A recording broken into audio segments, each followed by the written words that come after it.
Hey everyone, welcome to today's episode of Aussie Garage. Today we're looking at something a little bit different in this AC Cobra, first one we've had on the channel. This thing sounds and looks awesome, so let's go check it out.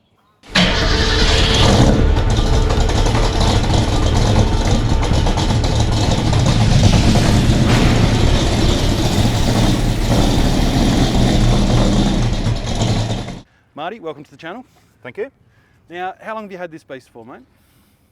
Started building it in 2000. Yeah, it's been in various guises through that. Was completed initially, first licensed in start of 06. Okay.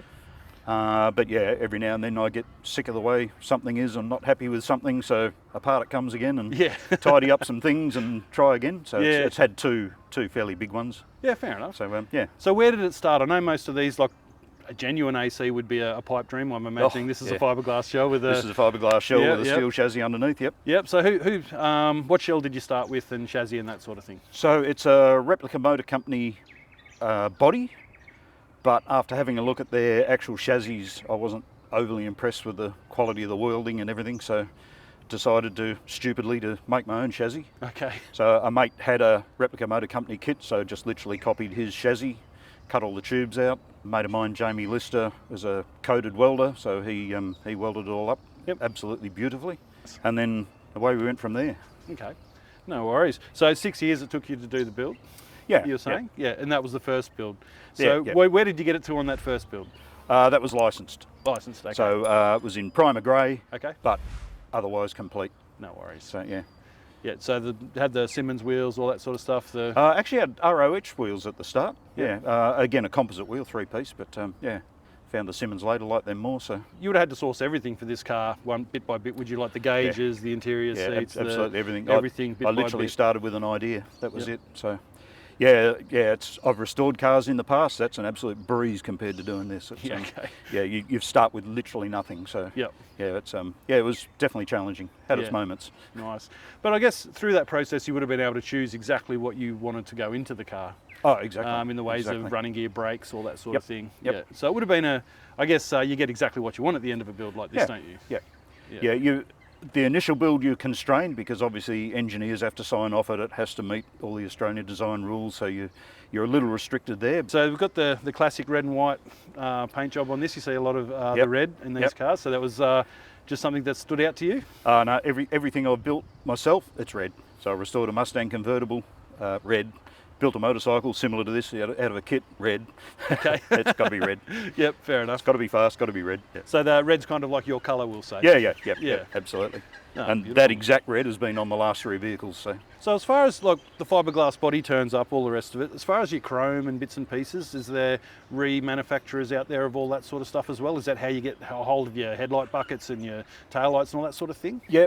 A lot of it's actually really common. The indicators, for example, are mini. The headlights are just a Heller standard 7-inch headlight with a bucket, and that just fits straight in. Yeah, okay. Replica Motor Company do the reproduction bumpers and the overriders and the windscreen. And then really, as you say, after that, it's your choice for what you want it to look like. Yeah, nice. So yeah, you can pick and choose to make it your own. Unlike a restoration where you're just fixing up what's there, yep, you're actually deciding what's going to go there. Do I have the room? Is it going to work? Is it going to fit? I guess there's a lot of all that going into it, isn't there? And will it fit? Yeah, you look at something and go, oh, that's fantastic. And you can bring it back and you go, yeah, that's twice as big as it needs to be. And then you go back and you think again, and right, how am I going to get around this? And so yeah, there's always, there's a lot goes into it. But yeah.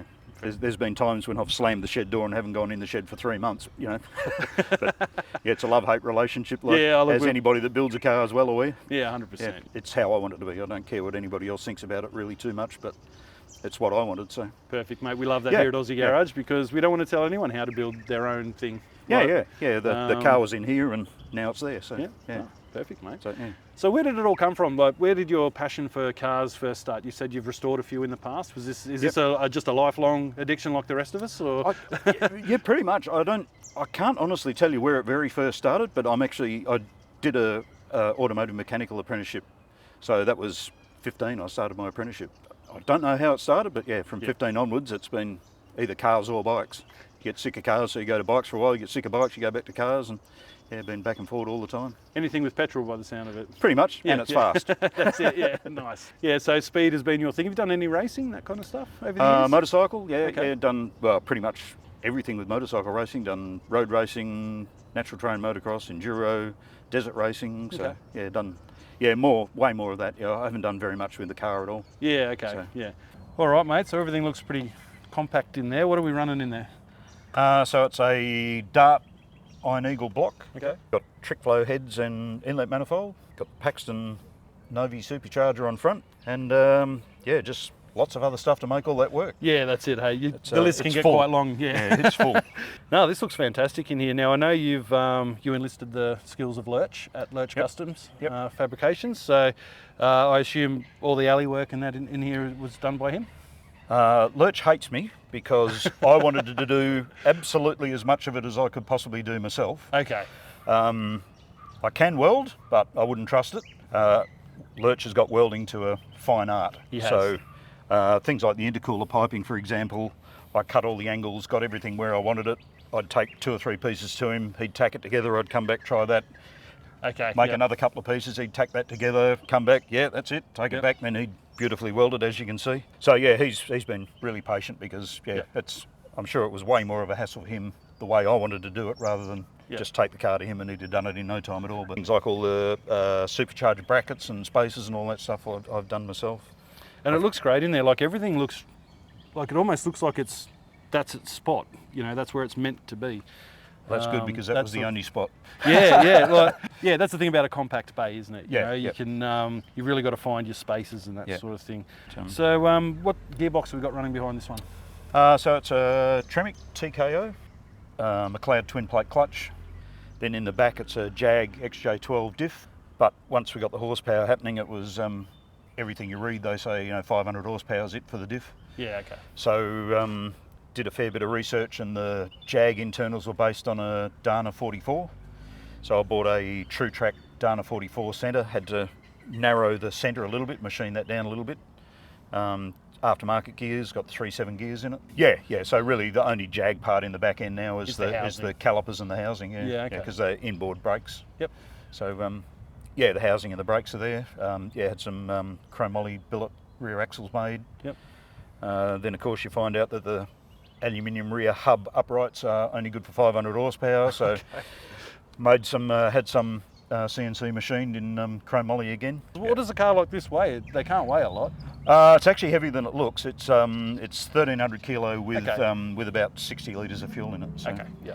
So yeah, it is heavier than it looks. Yeah, that is a bit heavy. But is that? Well, I guess that would be chassis work and that sort of thing. The tubular chassis is actually quite heavy. It's still running Jag front suspension and brakes. Okay. And all the Jag rear suspension, and it's crazy heavy. Like it's all cast steel. It's just everything's really big and heavy. Yeah, gotcha. So again, that'll be another project for Lurch at some time. We're going to make some nice tubular A-arms for the front suspension, put some nice light Willwood brakes with some light alley-centered rotors. Yep. Because at the moment the 4-piston calipers, but they're cast steel. They're just weigh a ton. Yeah. So yeah, there's plenty of weight that I can get out of it. Shaved out of it, yeah. But yeah. Do you need when you end up with 850 horsepower, no. Yeah, no. That's what I'd be thinking. Probably weight's a good thing, really. Yeah, that's it. That's it. Yeah, get that little bit of traction. Yeah. Onto the ground. Yeah, intercoolers above the gearbox because that was quite literally the only place for the intercooler to go. Oh, okay, so what setup is that? Is that a water to air? So it's a water to air, yeah. Okay. So yeah, nice. You can just see the plumbing coming out of that. Then the reservoir's just in front of the left-hand front wheel. Yep. Water pump's just in the nose there, and yeah, it's all hidden very well, isn't it? Because I didn't notice that at all until you mentioned. Yeah. Okay. Yeah. So it's tucked away right behind there, which is good because you want this to be the star, don't you? Yeah. You know. and the reality is the other side of it. It was near impossible to do a 180-degree turn to get anything forward of the motor because the clearance of the bonnet's so tight. Yep. Yeah. Gotcha. Again, you can see a little notch there, which is to clear the supercharger right there. Okay. So like it's tight when the bonnet's shut. Yeah. The nose actually tapers forward quite steeply. So you run out of room in a real hurry. Yep.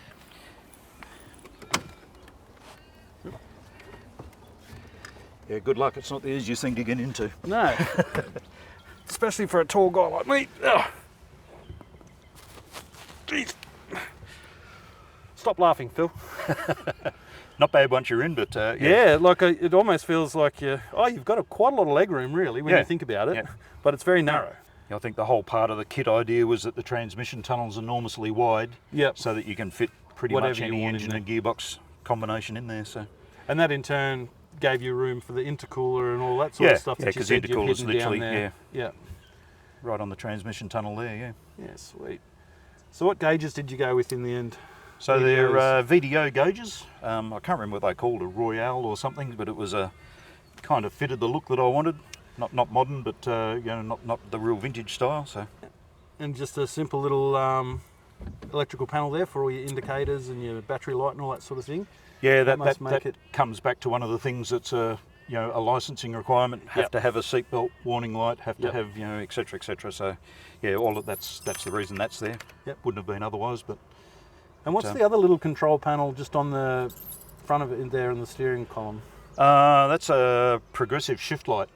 Okay. The this thing revs so quickly, the tacho is just lagging way behind. So rightio. Yeah, kept tagging the rev limiter all the time, so it was pretty obvious I needed something else. So that gives you a lot quicker a warning of where your revs are. Yeah, yep, yeah. Sweet. So I've got at the moment the rev limiter is set at 7.5. The first set of lights come on at 6.5. Next light at 7. Next light at 7.3. So hopefully you've got the gear changed by the time before you get to the rev limiter. Yeah, yeah. Well, that's. You'd be fairly hauling by then, I would imagine too. Oh yeah. Yeah, it's exciting when you get up there. Yeah, yeah. And just the Sparko seats, I mean, I guess that's just to hold you in something like this. Yep. That would have been the decision behind that versus style. Yep, yeah. The low back seats look way nicer in these things, but yeah, it's track days has always been the aim. I've only done one in it so far. Yep. But yeah, and they are actually quite comfortable. So. And yeah, they're quite simple in there, aren't they? There's not a lot to them. Yeah, I've seen guys make all sorts of wooden consoles and things to try and dress it up, but in the day it was a simple basic. Yeah, they're built to go, which car. is basically sounds like what you've built, just something built to go, get on the track and have some fun. Yeah, yeah. Pretty sure that was Carol Shelby's idea, anyway. Yeah, worked for him. Yeah, that's it. And yeah, it's manual gearbox. Yep. So that's pretty cool. So is it 5 or 6? 5. 5. Yep. Yeah, thought about the 6, but at the end of the day, when you go the Tremec 6 speeds, it's only a double overdrive. So okay. I was hoping that the gear ratios might be closer together, but the ratios first to fifth were exactly the same. So yeah, right. Yeah. There was no benefit, and physically a lot bigger and heavier. So yeah, okay, yeah. So the 5 one. Yep. And the one thing you really notice when you get in is the massive side pipes on this thing. Yep. Yeah, because you've got to sort of step over those, and I imagine they get quite warm after a good run. So, yeah, they're ceramic coated, which helps, but yeah, they'll still brand you perfectly if you're not careful when you're getting in or out. So yeah. All right, well, we should probably mosey on around and have a look at the back end of this thing. Yep. There's probably not a lot to look around there because they're very short, aren't they? They're very short. We're almost sitting in the back. So, yeah, pretty much. But we'll go have a look anyway. Yep. Sure. Sweet. Unfold myself to get out. Yeah, it's an art. So you got to, you lift your ass up. Yeah, gotcha. And then then you can kind of step out.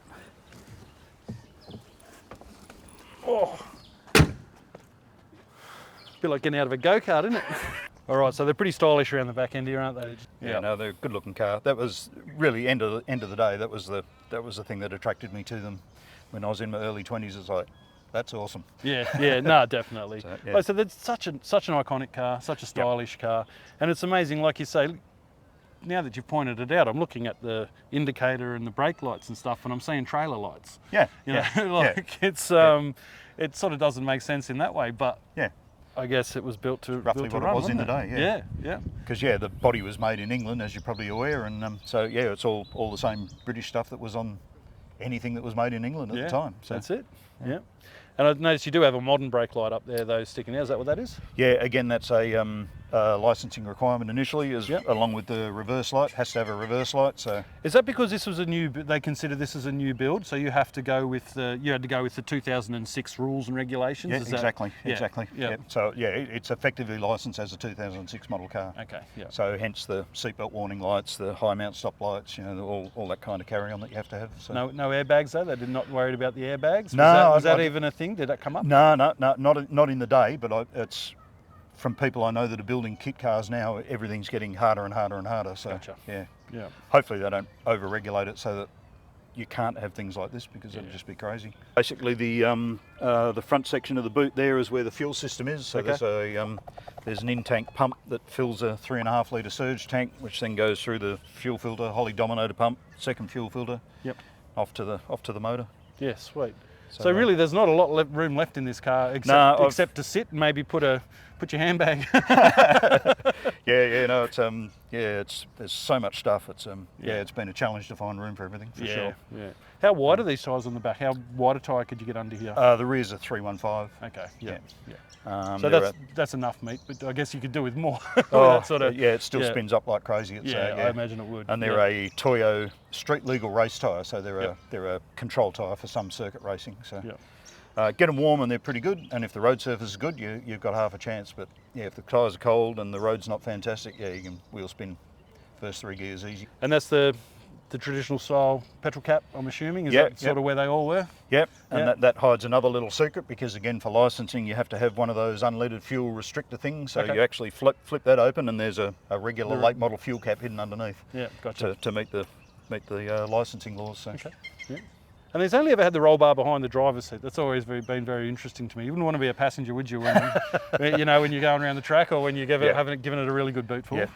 No, when I was doing this current rebuild, I actually got Brad Stacey, who's a guy who helps write the roll cage rules for Andra. I got him to have a look at the car when the body was off to see if we could actually make a compliant roll bar so that I could take it to the drags. And you just can't, because where the chassis is, so the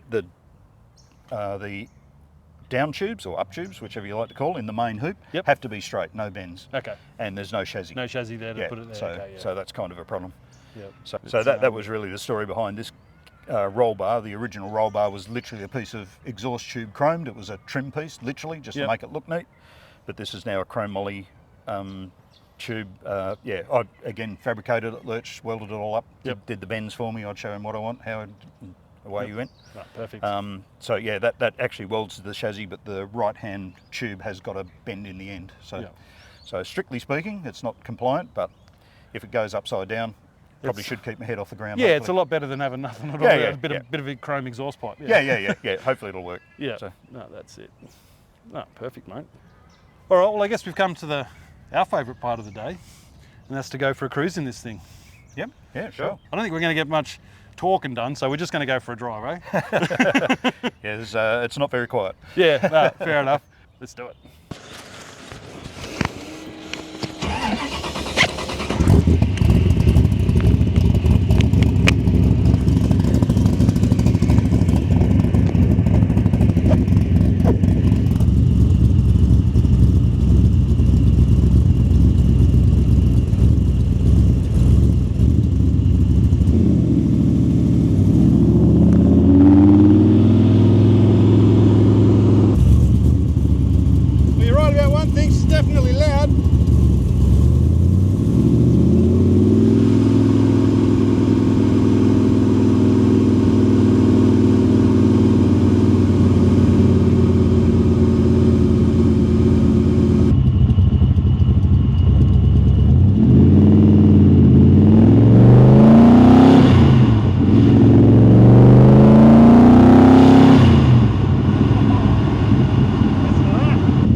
Marty, thanks heaps for giving us your time today at Aussie Garage to show us your car. This thing is absolutely awesome, and it goes very well as well.